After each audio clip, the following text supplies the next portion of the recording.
Ever since Tilly left the initial room in our home and began integrating with Pippa, she's been trying to play with her. Pippa was getting used to Tilly when the babies came, and as we've mentioned before, that left their relationship on hold. But that hasn't stopped Tilly from trying when she's in the right state of mind. She's even creeped at the end of the bed while Pippa gets pets from me before I go to sleep, and while the kittens are sleeping down with Rob. She hangs out on the window ledge and sometimes has no situational awareness, so she annoys Pippa. See, Pippa likes to pretend she's hiding from the birds in the corner over here, behind the wall, while she's watching them. And when Tilly tries to sit next to her and watch, Pippa's like, "You're ruining my time." Look at her face. Tilly is interested in everything Pippa does, even when going to the bathroom. Remember this incident? Tilly's hormones, and potentially even Pippa's frequent rejections of Tilly, led to this litter box ambush. And it wasn't the last time she's taken violent swipes at Pippa, so no wonder why Pippa isn't too much of a fan. Tilly also began going through heat only a few weeks into her nursing, which has left her doing odd things that Pippa just watches, like this chick is cray.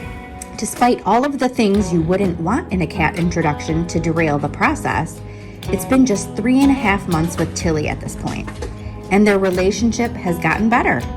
Pippa has accepted Tilly into the territory without hissing, and most of the time without even swatting. They eat together, they greet each other with nose kisses. Pippa has even granted acceptance to Tilly sleeping in the same bed, but mostly because she's brought the kittens with her, which Pippa is much more accepting of at this point. We think Tilly's aggression will get better after she's spayed and when she's done nursing.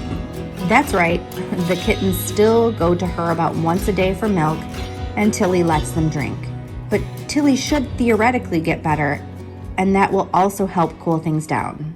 What we were planning to do was to start closed-circuit designated playtimes between Pippa and Tilly in our master bedroom with the door closed so that they can play independently from the kittens and try to bond that way.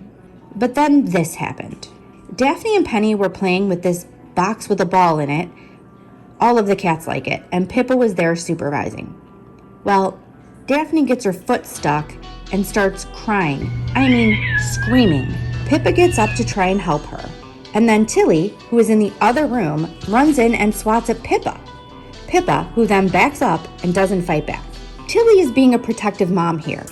All she knows is that her baby is in the other room crying and there's a big cat standing over her. So she reacts as any protective mother would. So I can't blame her or Daphne for being a baby and getting her foot stuck and crying. But Pippa was just trying to help and she was attacked for it. Pippa was immediately upset and asked to go outside, where she hid under our outdoor couch. Look at her, she just looks so sad. She couldn't help Daphne. The point that they are not her kittens was clearly just driven home to her with that assault. And she's back to this moping attitude she's had since they'd left the pool when they were just a month old. Like she's a stranger in her own home. The sad part is, I think she really wants these cats here and has grown to care for them. That's why she wanted to help. And by the way, these kittens are 10 weeks old, and people think you can adopt them out at 8 weeks? Like that's not traumatic to their mom at all? Which you can see right here, she is still acting like a protective mom and defending her kittens.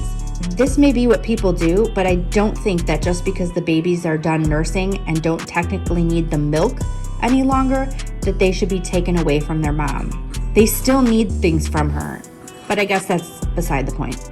I'm really frustrated because this is another setback. It changes Pippa's mood, it creates more hostility between Pippa and Tilly, even though Pippa was probably understanding here since she didn't swap back.